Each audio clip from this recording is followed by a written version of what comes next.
मैं सभी साहित्यकारों को बहुत बहुत बधाई और बहुत बहुत मुबारकबाद देना चाहता हूँ। साथ ही साथ आदरणीय उदय प्रताप सिंह जी को भी मैं धन्यवाद दूंगा कि आज का दिन ऐसा निश्चित किया है कि आज के दिन अगर गिना जाए तो इतिहास में बहुत दिनों बाद आज का दिन लौटा है।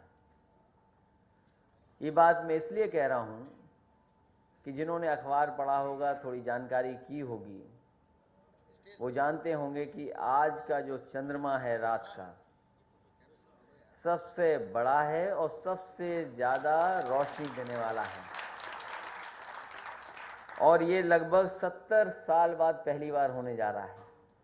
जहां बाल दिवस की आपको बधाई, गुरु नानक जयंती की बधाई, कार्तिक पूर्णिमा की बधाई, और आज जो साहित्यकार सम्मानित हो रहे हैं उनको भी हमारी तरफ से बहुत बहुत बधाई। मैं सबसे पहले क्योंकि देर से मैं आया, मैं किसी का भाषण सुनना चाहता था, उसके बाद मैं कुछ बोलना चाहता था, क्योंकि हमारे ही प्रदेश में प्रधानमंत्री आए हैं। जो उन्होंने तकलीफ और परेशानी दी है वो आप सब जानते हैं, वो मुझे बताने की जरूरत नहीं है। शायद मैं ये समझता हूं आज बैंक बंद है, इसीलिए इतने लोग हमारे सामने आज हॉल में मौजूद हैं।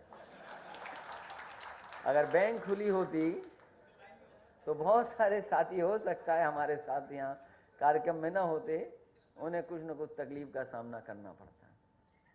मैं चाहता था कि उनकी बात सुन लूं, उसके बाद उनका जवाब देना भी हो जाता तो बात ठीक थी। लेकिन आदरणीय उदय प्रताप सिंह जी ने जब मुझे कहा कि यहाँ बहुत साहित्यकार बैठे हैं और बहुत देर से इंतजार कर रहे हैं, तो मैंने टीवी छोड़ करके सीधा सीधा आपके सामने आ गया। हालांकि भाषण मैं नहीं सुन पाया हूं, हमारे पत्रकार साथी जानते होंगे उन्होंने क्या क्या कहा है, लेकिन एक बात मैं ये कह सकता हूं, बाल दिवस के दिन ये जो कहा जा रहा है कि तकलीफ खत्म हो जाएगी कुछ दिनों में, मैं समझता हूं जिन्होंने परेशानी और तकलीफ दी है उन्हें शायद ये अंदाजा ही नहीं था कि कितनी तकलीफ और परेशानी लोगों को होगी, क्योंकि दिन बढ़ते जा रहे हैं। पहले कहा कि इतने दिन की केवल परेशानी है, फिर कहा कि 1 हफ्ते 10 दिन में ठीक हो जाएगा, और अभी तो खुशी खुशी जापान से लौटे और दुख में बदल गए गोवा में, और कहा कि अभी 50 दिन और लगेंगे। लेकिन सही मायने में अगर हिसाब किताब हम लोग लगाएं,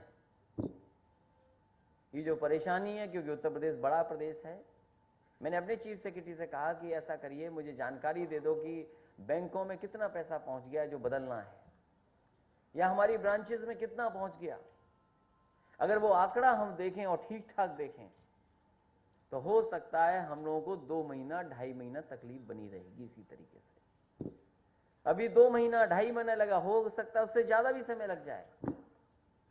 लेकिन जो सवाल पहले शुरू हुआ है कि काले धन का और भ्रष्टाचार का और विदेश से पैसे आने का, यहां सब बुद्धिजीवी लोग हैं, सब समझदार लोग हैं, सब जागरूक लोग हैं।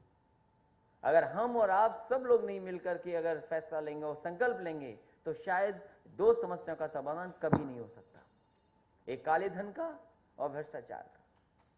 जब तक हम और आप मिलकर के एक दूसरे पे भरोसा कर करके, और जब तक हम और आप संकल्प नहीं लेंगे, इन 2 समस्याओं का समाधान होना बहुत मुश्किल है, नहीं हो सकता। और फिर वो तो आरबीआई बताएगी बाद में, वो तो आंकड़े आरबीआई के सामने आ जाएंगे, देश के सामने आंकड़े आ जाएंगे कि आखिरकार कितना पैसा है जो बाहर से आया था, जो पाकिस्तान से आया था या दूसरे मुल्कों से आया था। ये कौन दावा कर सकता है कि अगर कोई मुल्क, अगर कोई देश हमारे भारत की अर्थव्यवस्था को खराब करने के लिए अगर 500 रुपए छाप रहे हैं, तो क्या है कि वो 2000 रुपए नहीं छापेंगे या नया नोट नहीं छप जाएगा? इसे सवाल हम लोगों को कहीं ना कहीं मन में रखना पड़ेगा, क्योंकि बहुत सारी जगह असफल हो गई थी, उनका दल असफल हो गया बहुत सी जगह पर।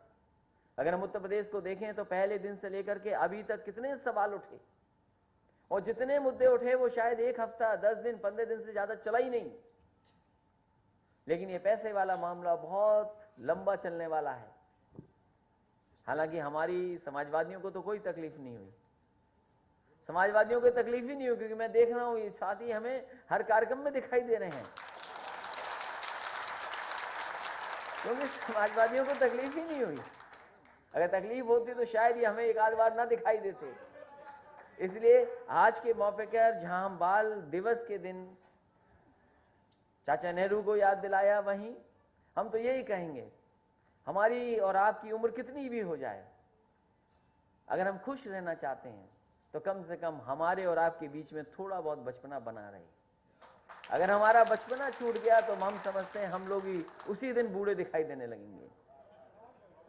ये जितने भी हमारे साहित्यकार हैं, बाल साहित्यकार हैं, जितने भी साहित्यकार हैं, उनकी जिम्मेदारी है हमारे बच्चों को सही रास्ता दिखाने का, क्योंकि जो प्रभाव पड़ने जा रहा है आने वाले समय में, ये टीवी से, ये तमाम कार्यक्रमों से बच्चों की भाषा बदलती चली जा रही है।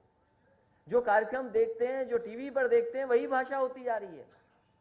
क्योंकि मेरे घर में, हालांकि आदरणीय उदय प्रताप सिंह जी ने कहा कि बच्चों को लेते आना, ये मेरी गलती है, टीवी देखते देखते सीधा भागा आपके फोन पर, चाहे मैं उनको बुलाता लाता यहाँ पर, तो कभी कभी मैं देखता हूं बच्चों की भाषा बदली जा रही है। जब वो बोलते हैं, मैंने कहा कौन सा सीरियल देखा आपने, तो जो प्रोग्राम देखते हैं कभी कभी उसी तरह की भाषा बोलने का काम करते हैं। इसलिए आपकी, हमारी, सबकी बड़ी जिम्मेदारी है, क्योंकि आने वाली पीढ़ी वही हमारा भविष्य है, वही बच्चे हैं जो हमारे देश को, समाज को बनाएंगे।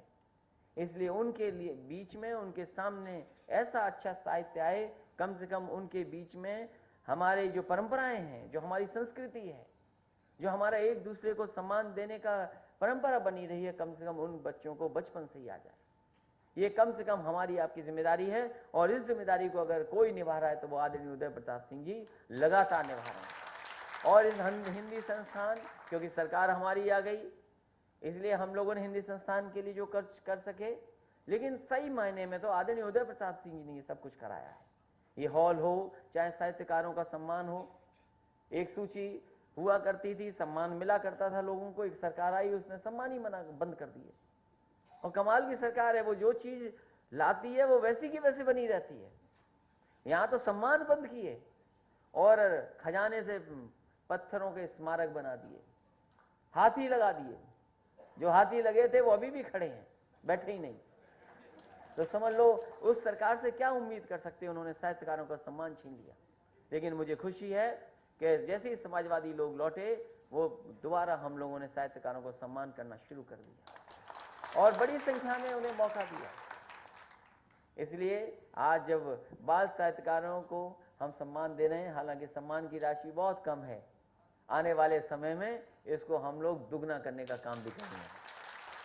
साथ ही साथ हमारी हिंदी बढ़े, हिंदी आगे जाए, ये बात हमारे दिमाग में निकल जानी चाहिए, क्योंकि नेताजी से लेकर के तमाम समाजवादी लोग इस बात को कहते रहे हैं कि बिना हिंदी के तरक्की नहीं हो सकती, खुशहाली नहीं हो सकती। लेकिन दुनिया में जितने भी देश हैं जो बहुत आगे गए हैं, उन्होंने अपनी भाषा को नहीं छोड़ा। ये सही है, अंग्रेजी जुड़ने की भाषा हो सकती है दूसरे मुल्कों से, लेकिन तरक्की की भाषा अभी हमारे देश में नहीं हो सकती।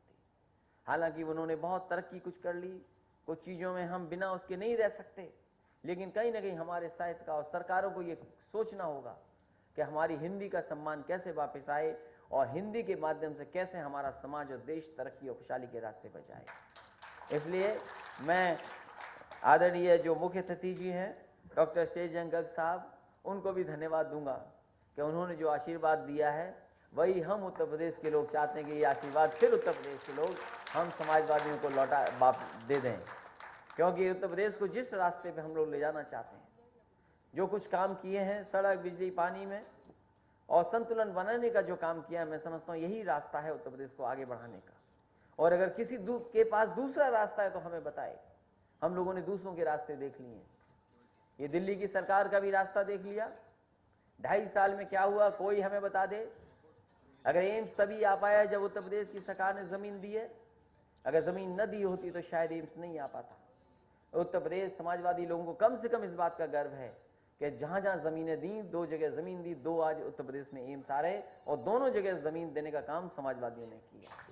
साथ ही साथ जहां तकलीफ है, अगर पैसा नहीं है लोगों के पास, केवल हमारी आपकी तकलीफ नहीं है, ठेले वाले, गरीब जो हमारे दिन प्रतिदिन जीवन यापन कर रहे हैं।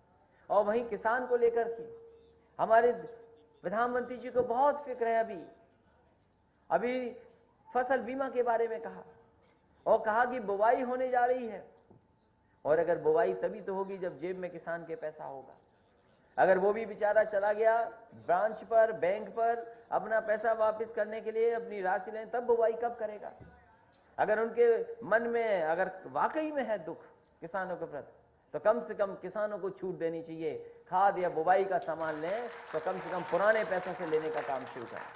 और फिर आपने तो वो फैसले ऐसे लिए, और आप तो हम लोगों से तरक्की और खुशहाली में आ गए। आपने जो पैसा बनाया, 2000 का नोट बनाया, कौन सी गारंटी है जो 1000 रुपए रखने वाले लोग अब 2000 रुपए नहीं रखेंगे अपने पास?